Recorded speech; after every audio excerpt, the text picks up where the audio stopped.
What's up, guys? Welcome to another episode here of SB Outdoors. Today we've got a loud and annoying cat.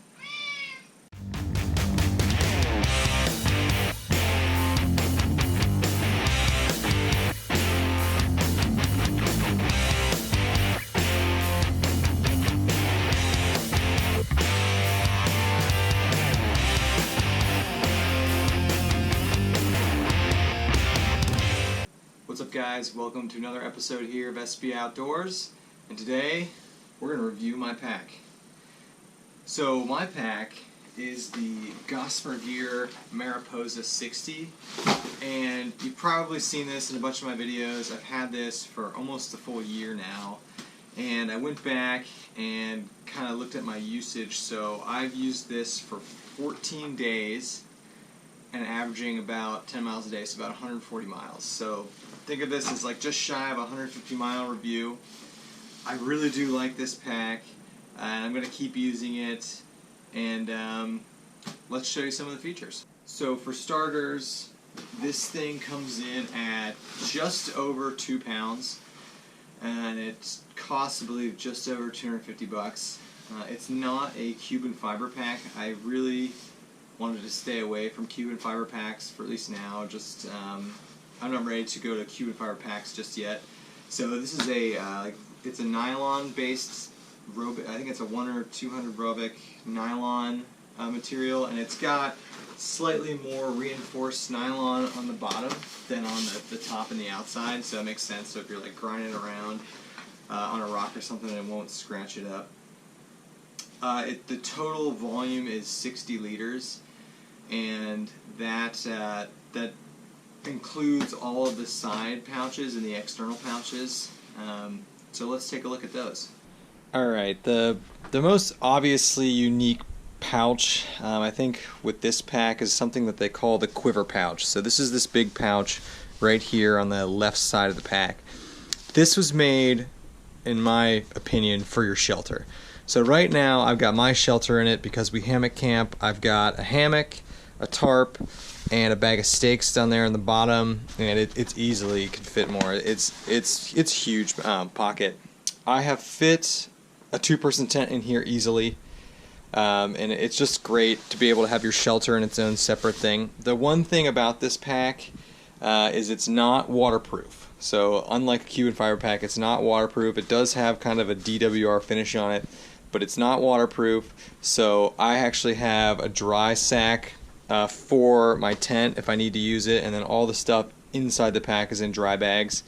The one cool thing though about this pack is there are, you can see it right there, there are drainage holes for all of the pouches outside. So if it does get super wet, the water drains right out of there, but it's not waterproof. So continuing on the outside, we have something that's not unique to this pouch, but you gotta have this, is a huge mesh bag on the back here. What I keep in here changes based on the day. Right now I've got my water filter and water treatment stuff in there. I'll keep more water in here, food for the day, camp shoes, a chair, whatever you name it. This pocket is massive, and it's really durable, and you can put a ton of stuff there. Also on the bottom here, you've got holes to put your trekking poles into, and if you're carrying ice axe, something for your ice axe. So moving to the other side, you've got 2 pouches here on the right side. This one, also in my opinion, was made for a cook kit, so my cook kit sits in there just well. It's big enough to have a bottle of alcohol and my stove in there with room to spare, and it's really nice. Like I said, being able to have dedicated pockets to certain things. If you're an organizational freak like me and you kind of OCD, you want to have everything in its little place, and that's what I love about this pack. Down here, you can put a ton of different stuff in here. I always keep my water. I'll keep a full 1 liter water in there. Maybe keep some bug spray. I'll keep the tripod for my GoPro in there. But you can do a bunch of stuff, and it's big. I mean, this is a 1 liter smart water, and it fits in there easily. You could probably put another one in there too. And you can, it's not super easy, but you can access it while you're wearing the pack. Here's a better view of how big these hip belt pockets are. So like I said, I normally keep my phone in a bandana or a knife in one, but they're pretty big. Certainly big enough, and it's great that there's two of them. So the last pocket or pouch we haven't talked about is this lid pocket right here, and this kind of opens just like this, and it's not huge, but I always put like a trail map or my keys in there, or something that maybe can get wet if it starts raining. The one thing about this pouch up here is if you have this thing filled all the way up, getting stuff in and out of here is not the easiest because it kind of tightens. I also put like a rain jacket up there too. So that's the outside of the pack. All right, so let's look inside the pack. Murray will help. And inside of it, it's pretty bare bones. It's just a super big, I don't know if you can see it, a super big compartment. And I've got like some stuff sacks down there. That's all it is. And here's the frame. It is a removable frame. It does have a hydration sleeve right here, which I don't use, but here's a good picture. As you can see, it's just a big open space. I believe the volume is around 40 liters just for the inside compartment, and then with everything out here, it's like 40-45 liters. It adds up to 60, but it's pretty bare bones on the inside. You've also got some areas where you can lash things to the pack really easily.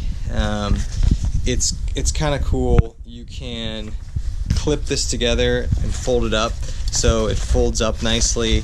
So yeah, that's the inside of it. And if you look down here on the outside, you've got more D-rings to lash stuff to it and more little tying points. So speaking of wearing it, here it is with the pack on. It's not loaded with really any weight, but I put a bunch of down stuff in it so it gives you kind of feel for the volume. So I'm 6'2", 190. This is a large size pack with a medium size hip belt. And it rides really well. One of the things I like about this, and it's not necessarily specific to this pack, is that I have tons of, my head is never hitting the back of this pack. On some of the bigger packs where you stuff them all the way up, your head's hitting the back. But this thing feels really great, and it's really comfortable. One thing I will say is this is a medium-sized belt, and they say on their website medium fits like a 30 to 40-inch waistband. And I normally wear like a 33 or 34, and it's almost fully stretched. So if anything, the hip belt runs maybe a little bit big for being a medium, but it fits really well. And the other thing is, you know, this is almost fully cinched over. But it really does fit me well. Like I said, I'm 6'2", 190, and a large size fits me perfectly. Another thing I really like about this pack is it has not one, but two hip belt pockets. You gotta have two hip belt pockets. Oh my god, it's the best. So like I'll keep a bandana and my phone over in this pocket, and I have a Samsung Galaxy and it fits perfectly in there. Then I'll keep the GoPro and maybe some spare batteries or some food over in this pocket. So having two hip belt pockets is amazing. So you can see, you know, after a year of use, and you know, 14-15 days, this is just now starting to kind of wear a little bit and show signs of, you know, somewhat moderate to heavy use, and some of the stitching's coming out a little bit. And you can see this pad, there's a little bit of worn use there, but you know, that's typical, and you know, after over 2 weeks of use, straight use, that's pretty good. So one of the hallmark features of the Gossamer year packs, most of them anyway, is they come with a removable sit pad, which is pretty cool, and it's pretty easy to get in and out. Another feature of these packs is they have removable hip belts. So the hip belt attaches right to the frame. There is a frame in here. It's lightweight. I believe it's titanium. But you can swap out hip belt sizes or take the hip belt off. Now the sit pad. As you can see, after a year, it is starting to wear and tear there. This is great because a lot of people will carry these just to sit on.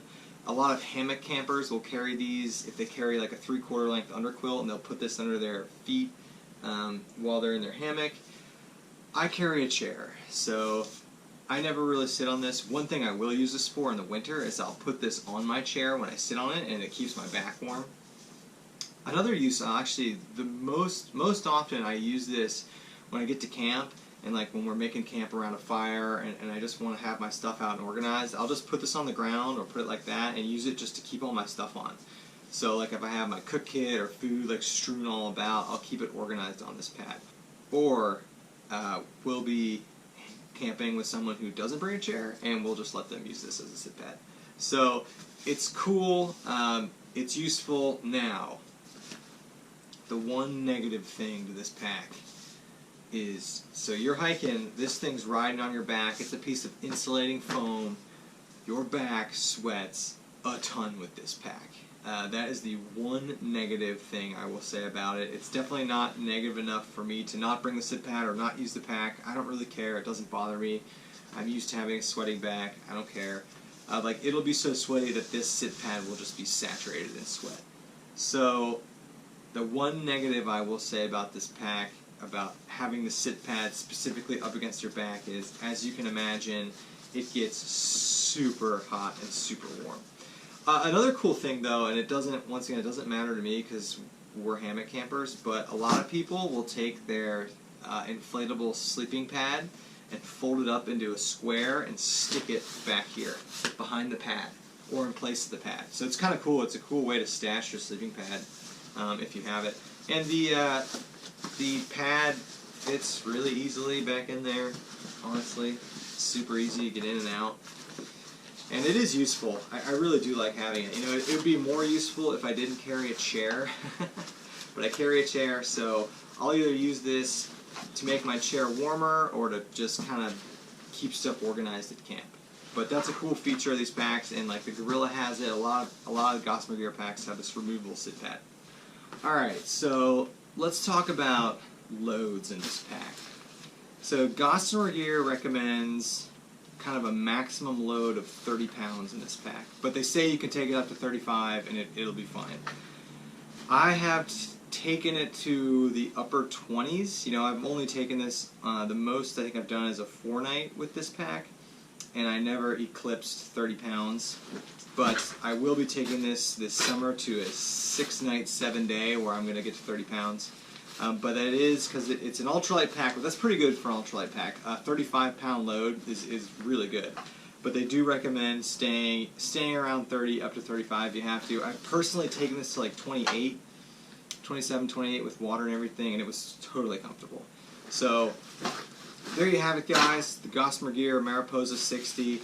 It's an awesome pack. I'm going to keep using it. You know, I'm drawn to it because I'm OCD, and I like having dedicated pouches to everything.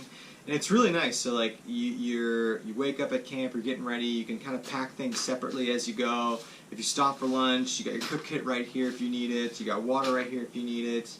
You got your shelter right here. You can pack that in last when you're getting ready to go. And you've got this huge pocket right here for stuff. So the Gossamer Gear Mariposa 60, I really like it. I'm going to keep using it until it breaks on me. And yeah, so thanks for watching, guys. If you have any questions about this pack or you have any feedback on your own experiences with this pack, leave them in the comments and let us know what you think. Thanks.